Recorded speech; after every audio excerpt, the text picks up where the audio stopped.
Hello friends, வாங்க இன்றைக்கி எங்கள் மாடி தோட்டத்தில் பாவக்காய் கொடி ஏற்றி விட்ருக்கோங்க. பிஞ்சும் காயும் வச்சுருக்கு. அதை தான் உங்களுக்கு காட்ட போகிறேன். சும்மா ஒரு அரிசி வாங்கின சாக்கில் ஒரு கொடி போட்டு விட்டுருக்கோம். இந்த பாருங்கள், வெறும் ஒரே ஒரு விதை தான்.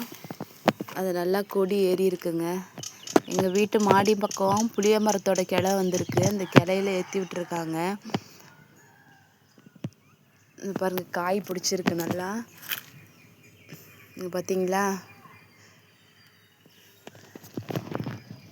மூளைக்கு மூளை எங்கே பார்த்தாலும் காய் பிஞ்சு வச்சுருக்குங்க. இங்கே பாருங்கள், நல்லா ஒரு நீல அளவுக்கு நல்லா காய் நல்லா இருக்குது.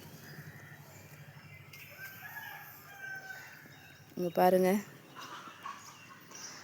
பாவக்காய் எந்த சீசனில் போட்டாலும் நல்லா கொடி ஏறி நல்லா காய்க்குதுங்க. நல்லா கொடி நல்லா மேலே வரைக்கும் போயிருக்கு, உச்சி வரைக்கும் போயிருக்கு. இந்த பாருங்கள்,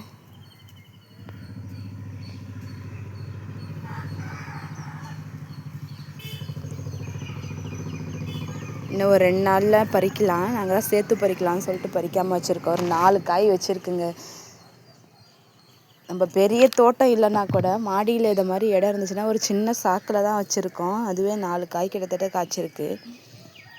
உங்களுக்கும் இடம் இல்லை, கீழே தரையில் இடம் இல்லை, மாடியில் தான் இருக்குது, ஒரு சின்ன சாக்கு பையில் வச்சா கூட இந்த கொடி வகைலாம் நல்லா காய்க்குங்க.